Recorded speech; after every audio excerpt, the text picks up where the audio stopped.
নমস্কার বন্ধুরা, আর একটা নতুন পর্বে তোমাদের সবাইকে জানাই স্বাগত। আজকে নিয়ে চলে এসেছি বেশ কিছু টিপস। আজকে প্রথম যে টিপসটা তোমাদের সাথে শেয়ার করব, দেখো আমরা কিন্তু রান্নাঘরে যখন রান্না করি তারপরে কি হয়, আমাদের রান্নার জায়গাটা কিন্তু অনেকটা পরিমাণে নোংরা হয়ে যায়। আর এটা কিন্তু আমাদের রেগুলার পরিষ্কারও করতে হয়, আর অনেক কিন্তু তেল পড়ে, তারপর তরকারি পড়ে, অনেক জিনিসই পড়ে থাকে। তো দেখো এখানে আমি নিয়েছি নিউজ পেপার, যে কোনো একটা নিউজ পেপার আমি এখানে নিয়ে সেটা আমি ভালো করে কিন্তু ডুবিয়ে নিয়েছি। তারপর জলটা চেপে ফেলে দিয়ে তারপরে দেখো আমি তোমাদের সামনে একদম পরিষ্কার করে দেখাচ্ছি। কিচেনটা এত সুন্দরভাবে পরিষ্কার হয়ে যাবে, আর কোনো রকম কিন্তু তেল যেটা পড়েছিল, তারপর তরকারির যে দাগটা ছিল, হলুদ দাগ, কোনো কিছুই কিন্তু থাকবে না। কোনো রকম সাবান, শ্যাম্পু, কোনো লিকুইড কিছুই কিন্তু প্রয়োজন পড়বে না। যে দেখো আমি কিন্তু কিছুই দিইনি, শুধুমাত্র কাগজ দিয়েই কিন্তু পরিষ্কার করে নিচ্ছি। কারণ যেহেতু পেপারটা কাগজ, তো সেই কারণের জন্যই কিন্তু এই তেল, তারপর যে হলুদ, এইসব সব কিন্তু উঠে যাচ্ছে। তো আশা করি টিপসটা তোমাদের অনেকটাই হেল্পফুল হবে। তো কারোর কাছে যদি সাবান, শ্যাম্পু কোনো কিছুই না থাকে, এরকমভাবে কিন্তু তোমরা একটা নিউজ পেপার কেটে নিয়ে জলে ডুবিয়ে সেটা চেপে নিয়ে কিন্তু এভাবে পরিষ্কার করে নিতে পারো। তো দেখো কত সুন্দর করে এটা কিন্তু আমি পরিষ্কার করে নিয়েছি। তাহলে আশা করি টিপসটা তোমাদের অনেকটাই হেল্পফুল হবে। আর যদি হেল্পফুল হয়ে থাকে, একটা কিন্তু লাইক আর কমেন্ট করতে ভুলো না। চ্যানেলে নতুন বন্ধু হয়ে থাকলে অবশ্যই চ্যানেলটা সাবস্ক্রাইব করে পাশে থেকো, অল নোটিফিকেশানটি অন করে দিও নিত্য নতুন ভিডিও পাওয়ার জন্য। চলো পরের টিপসটা যেটা দেখাবো, দেখো এটা হচ্ছে আমার বাসি ভাত, গতকালকেরই ভাত এটা। তো এখন যা চালের দাম, সেখানে কিন্তু এই ভাত নষ্ট করাটা কিন্তু কারোরই মন সায় দেয় না। আবার কিন্তু অনেকেরই এই ঠান্ডা ভাত খেতে চায় না, অনেক রকম প্রবলেম হয় তার জন্য। তো আমরা যদি এটাকে জল দিয়ে যদি ভাতটা গরম করি, তাহলে এই ভাতটা কিন্তু জল জলে হয়ে যায়, কেমন একটা হয়, খেতেই আমরা পারি না। তো আজকে আমি যেভাবে দেখাবো, তো এইভাবে যদি তোমরা ভাতটাকে গরম করে নাও, তাহলে কিন্তু ভাতটা সারা দিনই কিন্তু একেবারেই ঝরঝরে থাকবে, মনেই হবে না যেটা বাসি ভাত গরম করে নিয়েছি। তো দেখো আমি মাঝখানটা এভাবে ফাঁকা করে নিয়েছি। তো অবশ্যই কিন্তু মাঝখানটা ফাঁকা করে নিতে হবে। তো ভাতটা আবারও পড়ে গেল। তো এখানে আমি এরকম সুন্দর করে কিন্তু ফাঁকা করে নিচ্ছি, কোনো রকম ভাত যেন এই জায়গাটা না থাকে। তো এইটা কিন্তু অনেকটা সাবধানের সহিত করতে হবে। তারপরে দেখো একটা কাপে করে আমি অল্প করে জল নিয়েছি, অবশ্যই ভাতের পরিমাণটা অনুযায়ী। ভাতটা যত বেশি হবে, জলটা একটু পরিমাণটা বাড়িয়ে দিতে হবে। ঠিক আছে, আমি হাফ কাপের মতো জল নিয়েছি, নিয়ে দেখো এভাবে ভাতটা আমি ওপরে দিয়ে দিচ্ছি, আর জলটা কিন্তু নিচেইতেই থাকলো।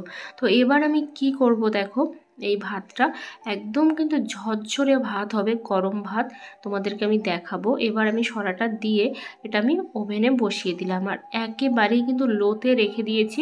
5 থেকে 10 মিনিটের মতো কিন্তু আমি রেখে দেবো। তো ভাতের পরিমাণ অনুযায়ী কিন্তু রাখতে হবে।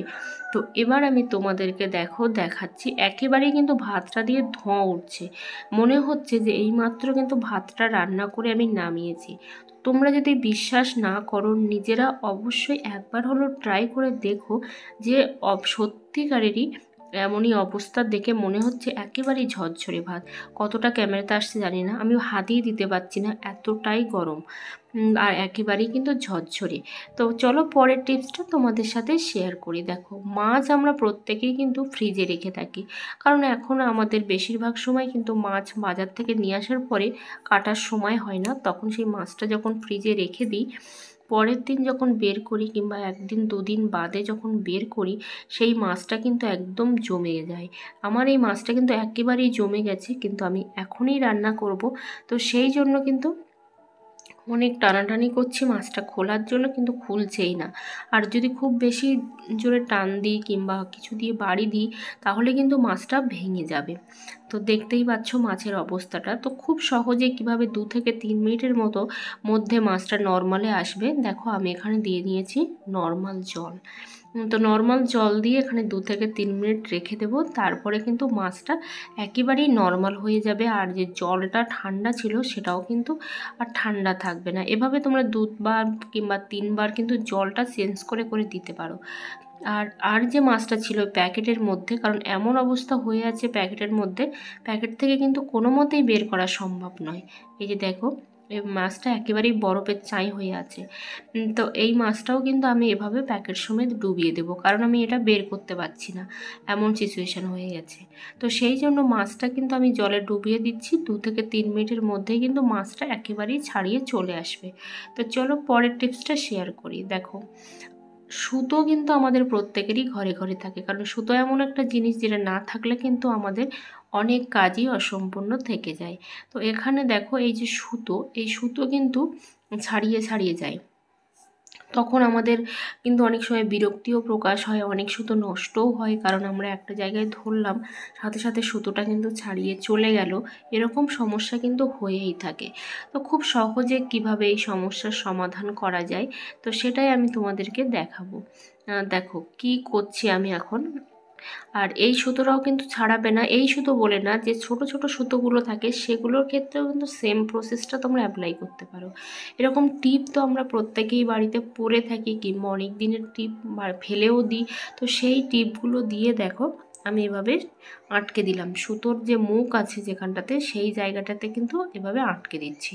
তার ফলে কি হবে, যদি এই হচ্ছে সুতোর এই রোলটা যদি খুলেও যায় বা হচ্ছে হাত থেকে পড়েও যায়, তারপরেও কিন্তু সুতোটা ছাড়িয়ে যাবে না, নষ্ট হবে না, আর অনেকগুলো সুতো একসঙ্গে বেরিয়েও যাবে না। তো আশা করি টিপসটা তোমাদের অনেকটাই হেল্পফুল হবে। তো চলো পরের টিপসটা শেয়ার করি। দেখো, আমরা কিন্তু সকাল সন্ধ্যা ঝাড় দিয়ে থাকি, আর সেই ঝাড় দেওয়ার সময় অনেক নোংরা ধুলো বালি যেমন ঘর থেকে বের হয়, আর সাথে সাথে কিন্তু ঝাড়ুতেও সেটা জমা হয়ে যায়। আমরা সেটা বুঝতেই পারি না যে ঝাড়ুতে জমা হয়ে যাচ্ছে। তো আর যদি সেটা ফ্যান চলে, তখন কিন্তু সেই চুল বা হচ্ছে আরও বেশি নোংরা, সেটা কিন্তু আরও বেশি ঝাড়ুর সঙ্গে আটকে যায়। তো খুব সহজে কিভাবে এই উপায় থেকে আমরা বেরিয়ে আসতে পারি, তো সেটাই তোমাদেরকে দেখাবো। আমি ভালো করে এটা ঝাড় দিয়ে নিলাম ঘরটা। তারপরে দেখো একটা কাটা চামচ নিয়েছি, আর চামচের সাহায্যে আমি যে কাজটা করব, দেখো এইভাবে কিন্তু আমি টানবো। টানার ফলে কি হবে, ঝাড়ুর মধ্যে যত রকমের চুল জমেছিল সেই চুলগুলো কিন্তু বেরিয়ে আসবে খুব সহজেই। আমি তোমাদেরকে একদম লাইভ দেখাবো যে চুলটা কতটা বের হলো, আর সাথে সাথে আমাদের ঝাড়ুর মধ্যে যে ধুলো বালি জমেছিল সেটাও কিন্তু বেরিয়ে চলে আসছে, আর আমাদের নোংরাটাও কিন্তু বেরিয়ে যাচ্ছে। তো এইভাবে যদি আমরা রাখি, আমাদের ঝাড়ুগুলো কিন্তু দীর্ঘদিন ভালো থাকবে, কয়েক বছর কিন্তু ভালো থাকবে। আর এই ঝাড়ুগুলো নষ্ট কম হয়, কিন্তু ফুল যে ঝাড়ুগুলো থাকে সেই ঝাড়ুগুলো কিন্তু বেশি নষ্ট হয়। তো অবশ্যই কিন্তু তোমরা এই টিপসটা ফলো করতে পারো, তাহলে তোমাদের ঝাড়ুগুলো অনেক দিন পর্যন্ত ভালো থাকবে। আর এই যে চুল, এটা কিন্তু ভাতেও পড়বে না, কোনো খাবারেও পড়বে না, আর আমাদের শরীর স্বাস্থ্য সবই কিন্তু ভালো থাকবে।